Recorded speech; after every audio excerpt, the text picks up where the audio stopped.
Capítulo 379 de Black Clover no ar e o Asta finalmente conheceu a mãe dele pessoalmente. Sim, gente, a Alicita finalmente apareceu fisicamente bem na frente do Asta, mas isso acabou sendo a pior coisa que poderia acontecer neste momento. Por quê? Porque quem trouxe ela foi nada mais, nada menos que o Lucius, justamente para poder explorar aí a fraqueza do Asta e a do Lieb, principalmente a do Lieb, né? Porque foi ele quem conviveu com ela, e aí dessa forma ele conseguiu ter uma chance bem maior de vencer os dois. Além disso, o Marx também foi de arrasta e agora o Lucius pode controlar todas as magias do mundo. Então bora lá, que apesar de eu estar bem atrasada nesse capítulo, ele foi bombástico. Bom, o capítulo 379 de Black Clover não foi só Absolute Cinema, ele foi literalmente Absolute Messias, né? Que é o título que veio na página colorida, que parecia que ia refletir toda uma tranquilidade, mas que na verdade foi totalmente o contrário disso que a gente viu. Porque começa ali com uma aparente vitória dos Cavaleiros Mágicos contra os clones do Lucius, ali no centro do reino de Clover, né? A gente tem o Vengeance enfiando a espada no pescoço de um clone e olha só que surreal o antebraço ali do cidadão, gente, pura trembolona nessa bagaça aí, porque o capitão era magricelinho, vamos falar a verdade, agora ele tá com as veias tudo saltada ali, explodindo, tá surreal essa parada. A Charlotte tá no fundo também auxiliando ali ele. A gente tem outro quadro, o Ryu e o Gauch ali, que é no segundo quadro mais especificamente, né, terminando de finalizar outro clone. Embaixo deles a gente tem a Vanessa e a Grey afirmando que eles venceram, e aí no último quadro dessa primeira página tá uma galera, a Secre, a Charme,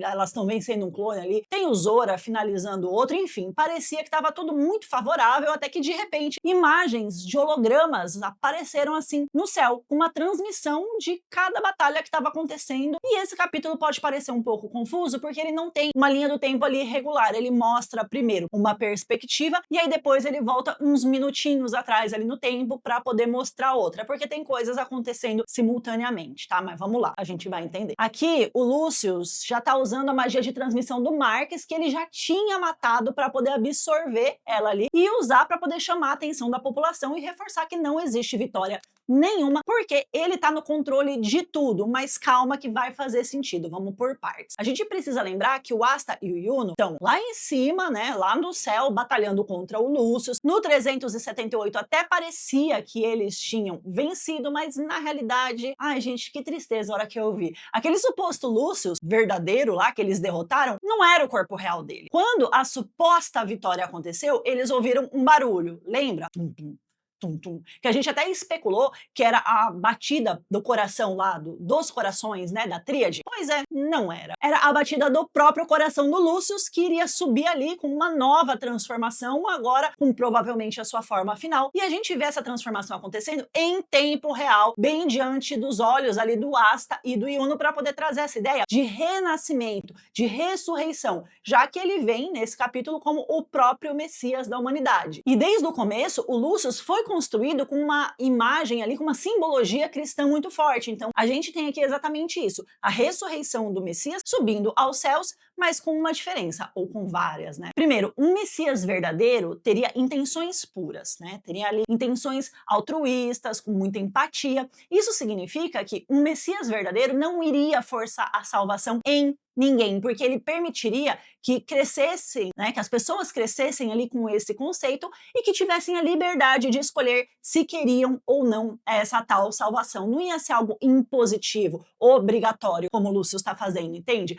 Além de que a ideia de que a gente tem um Messias ali no Ocidente é de um Messias que morre pela salvação das massas, e não de um que exija que as massas morram por ele. Tendo isso em mente, a gente consegue entender que o Lucius é a personificação do anticristo, porque apesar dele bombardear a gente de cruzes, purificações, habilidades milagrosas, sempre, né, vem ali com aquelas vestimentas brancas para trazer essa sensação de puro, de pureza, ele tá muito longe de ser uma figura sagrada, porque o que ele faz é dominar a população pela força bruta, pela magia bruta ali no caso, né, e ele passa a possuir e a processar ali, controlando todas as informações vitais do mundo em Black Clover. Apesar do Messias verdadeiro ter acesso a tudo isso, ele não iria usar de forma alguma para obrigar ninguém a nada, mas só um anticristo iria ter um discurso de que, ao invés de trazer liberdade real, faria com que as pessoas ficassem subjugadas a ele e para ele ter ali o controle sobre tudo, né, sobre todos, e usar isso para fazer o que ele bem entender que é o que ele tá fazendo. Apesar dele trazer muito esse discurso de liberdade, né, o que a gente menos tem aqui é liberdade. Até porque o Messias mesmo usa o seu próprio poder e o Lúcio usa o poder dos outros, né, e não o dele, como a gente vai ver daqui pra frente, né, que vai acontecer. Agora, essa versão física do Lúcio ficou simplesmente maravilhosa porque o Tabata uniu diversos conceitos aqui para poder reforçar essa ideia de Messias absoluto que, ao mesmo tempo que passa essa sensação de celestial, também é bem herege. Por quê? Os chifres em forma de galhada são uma referência ao deus cornífero que é associado à soberania e domínio sobre o ciclo de vida e de morte. Exatamente o que o Lúcio tem feito desde que ele apareceu, né? A auréola, né, como coroa ali sobre os chifres, mostra essa posição suprema num esquema cósmico que ele tá ocupando nesse momento. Ele tá realmente numa posição muito acima dos outros. Essas asas fragmentadas, que são 8 no total e que estão flutuando ali ao redor dele em forma de lâminas, fazem referência aos serafins ampliados que eram muito comuns de serem encontrados lá nas artes bizantinas. O próprio número 8 tem um simbolismo cristão que representa um novo começo e que traz essa imagem de que ele tem um status divino extremo e que está acima de tudo. No meio do peito, a gente vê um núcleo de mana exposto que lembra bastante o Sagrado Coração cristão, que tem um simbolismo de sacrifício e de redenção e que é uma referência à esfera cabalística Tiferet, que está ligada à harmonia e ao coração da árvore da vida, que é o reflexo oposto da árvore de Clifó. Mas aqui, trazendo essa representação física ligada à árvore da vida, ele tenta passar a mensagem de que ele está do lado da luz, né, do lado puro, e não do lado sombrio da Clifote mais. Ele saiu daquele patamar lá, agora ele é santo. Fora que a Tiferet é associada ao coração que unifica as esferas superiores e inferiores e que provavelmente vai ser a única forma de poder acabar com o Lúcio, destruindo ela ali, né? Além disso, agora a gente tem de volta o Grimório da Magia do Tempo, que tinha sido quase totalmente destruído lá quando o Július usou a magia para conseguir escapar da morte, lembra? E tinha sobrado uma mísera página, só que apesar de o Grimório agora estar com todas as páginas ali de novo, ele ainda tá pequeno, não tá gigantesco como era na época do Július. Então, ele ainda não tem o poder de combate que o Július tinha naquela época. Ele tem outros, mas aquele lá do Július ele ainda não tem. E é aí então que ele anuncia que tá começando o advento do Rei Mago. Ou dependendo da tradução aí, você pode ter encontrado o advento do Mago Imperador, que nada mais é do que a declaração de que o Lúcio desceu ao mundo como Deus vivo, se apresentando como governante absoluto recém-encarnado, o que é uma cara de pau lascada desse cidadão aí, né? Só que o problema é que ele usou os clones como uma cortina de fumaça enquanto ele se conectava às torres de Grimório para poder absorver todo o histórico de magias do reino. E aí, depois de fundir tempo, alma, gravidade e os outros atributos ali, ele cria uma espécie de corpo solar que a gente viu ali com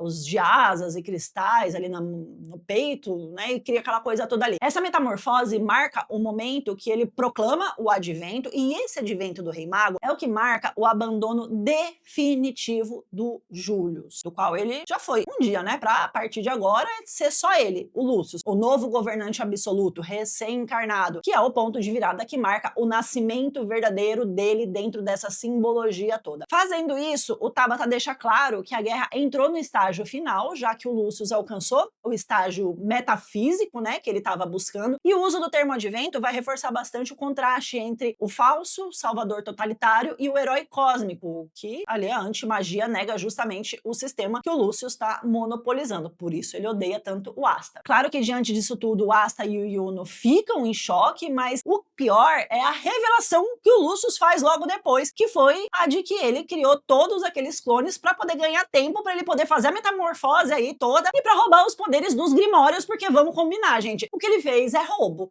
na cara dura, é na cara lascada. Acho que tá todo mundo de acordo aqui comigo, mas fato é que ele nasce aí, ou renasce melhor, né, conectado com todas as torres de Grimórios do reino, e com isso ele tem acesso a absolutamente todas as magias criadas, existentes, aprimoradas, os caralho todos aí na face da terra de Black Clover. E gente, esse é um ponto muito importante porque mostra que as torres funcionam como um depósito da memória mágica de toda a humanidade. Então, a ideia de que cada Grimório guarda latente ali o potencial de magos mortos transforma a magia no mundo de Black Black Clover numa espécie de capital coletivo e que pode ser expropriado, e que nas mãos do Lucius vai virar ferramenta de dominação absoluta. E isso mostra o quanto ele é medíocre como mago, né? Vamos combinar também que do começo ao fim o cara não consegue vencer uma luta usando a própria magia. Ele usa do Julius, ele usa dos demônios, agora ele usa a dos magos mortos, porque ele é tão medíocre como mago, que ele não é capaz de se tornar poderoso por si próprio. Ele depende de usar o poder dos outros e aí fica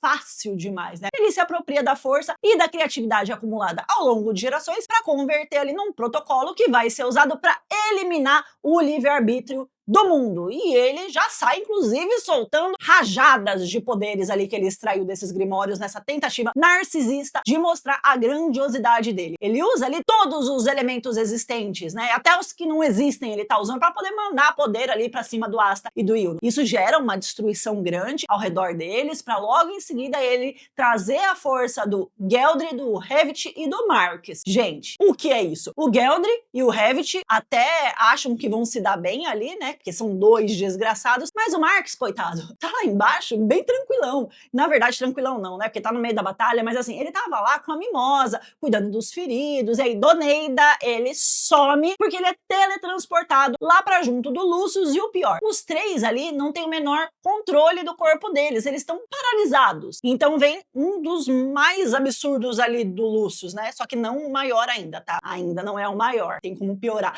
que é matar os três pros grimórios deles voltarem para as torres e assim ele poder roubar os feitiços deles. Aí eu te pergunto, esse é o preço da paz que ele quer implementar? Isso é a bondade de quem quer um lugar bom para todo mundo viver? Eu acho que não, né? Mas essa execução aí dos três fecha um ciclo narrativo em Black Clover. O Revit foi o primeiro antagonista que o Asta enfrentou. O Marcus representa a proximidade institucional do Julius com o poder e o Geldry a corrupção entre os cavaleiros ali. Então eliminar eles assim a seco sinaliza que o conflito final não vai poupar ninguém e vai dar legitimidade ao medo de perdas irreversíveis na obra. Até porque o Lucius não mata por necessidade estratégica, ele nunca fez isso. Ele mata para provar que ele tem completo domínio sobre quem vive e sobre quem não vive, que ele é o ser mais poderoso. Então ele já usa ali as correntes do Revit para poder prender o Yuno, né? Exatamente como aconteceu lá no primeiro capítulo do mangá, e usa o poder do Marcus para transmitir para o reino todo o que estava acontecendo. Lembra que eu disse que lá no começo a linha do tempo do mangá voltava uns minutinhos antes para a gente poder entender como que o Lucius estava usando o poder do Marcus para poder transmitir as coisas para o mundo? Então, é porque a vitória dos cavaleiros contra os clones estava acontecendo em paralelo ali com a chegada do Yuno e do Asta lá em cima, e aí a gente tem as duas perspectivas mostradas nesse capítulo. Mas imagina então, para quem tá lá embaixo, ver a exibição narcisista que o Lucius está fazendo ali, né? O Yuno acorrentado e com a magia selada, é pior, nos seus últimos momentos de vida, porque é isso que o Lucius está fazendo ali, transmitindo a morte do Yuno, ou pelo menos é o que ele pretende fazer, matar o Yuno, mostrando para o reino todo. Ele quer causar pânico no povo a ponto de fazer eles desistirem de lutar e aí se entregarem voluntariamente para serem purificados, né? E aí dominados pelo desgraçado. Então a gente vai para a Terra do Sol Nascente, lá a gente tem o Ryuya, que ainda vai ter um papel muito importante nesse final, pode acreditar, tá? E ele tá lá dando aquela pescoçada, né, na luta, vendo ali a fofoca de camarote, mas acontece que ele precisa fazer alguma coisa, porque se lá em Clover eles perderem contra o Lucius, ele e o reino dele também vão ser destruídos. Então ele faz o quê? Ele usa o fugir para poder mandar um recado pro Asta. E o legal aqui é que ele já tinha previsto que ele iria precisar ajudar o Anão Bombado ali, entrar em comunicação com ele, né? Então ele tinha marcado o Asta para conseguir fazer esse direcionamento. Assim a mensagem vai só pro Asta e não para todo mundo. E melhor ainda, o desgraçado do Lucius não faz a menor ideia desse hack sendo usado aí com o Asta. Eu só sei que o Ryuya aponta ali pro Asta que o cristal no peito do Lucius é o ponto fraco dele e que o Zeten pode resolver esse problema, e ele tenta mais uma vez matar o Asta, que é salvo pelo escudo do espírito de Notus do Yuno, que é forte pra caramba, né? Nada perfura aquele escudo lá, Deus é mais, e segura perfeitamente o ataque do Lucius. O Asta ia ter ido de base se o Yuno não chegasse a tempo ali, viu? Mas daí o Lucius dá a cartada mais baixa, a mais suja e a pior pior da vida desse maldito. Ele traz a Alicita ressuscitada diante deles e, meu Deus do céu, a cara de cínico desse desgraçado me deu uma revolta, um ódio sincero, uma vontade de dar um soco na tela do monitor a hora que eu tava lendo, que vocês não têm noção, gente. Aquele sorrisinho, ai, que ódio daquele sorrisinho, mas calma, calma que isso nem é o pior, porque até o Ryuya fica em choque e é aí que a gente descobre que logo depois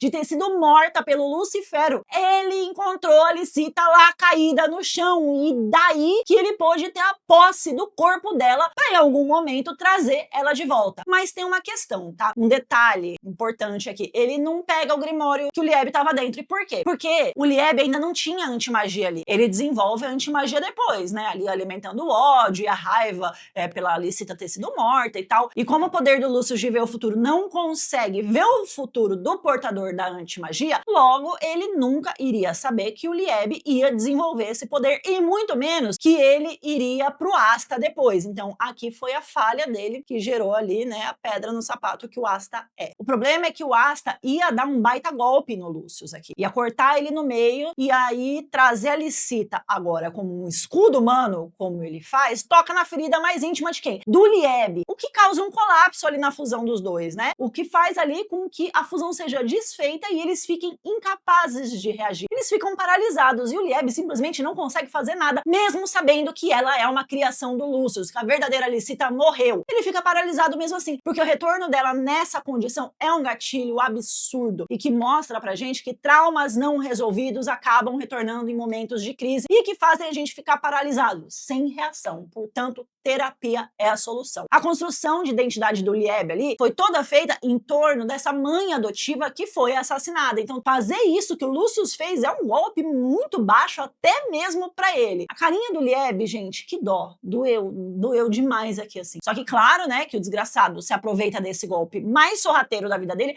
pra poder atingir os dois com um golpe bem no meio do peito deles. E aí, dessa forma, foi que finalizou o capítulo 379 de Black Clover. Gente do céu, que raiva. E, incrivelmente, eu não peguei spoiler nenhum do 380, tá? Até porque na loucura que a minha vida tá, eu mal tô entrando na internet pra poder ver as coisas. Então, eu vou trazer nos próximos dias aí um review purinho, sem contaminações de opiniões aí de outras pessoas. Já deixa o seu like aqui e não se esquece de se inscrever no canal se você não é inscrito.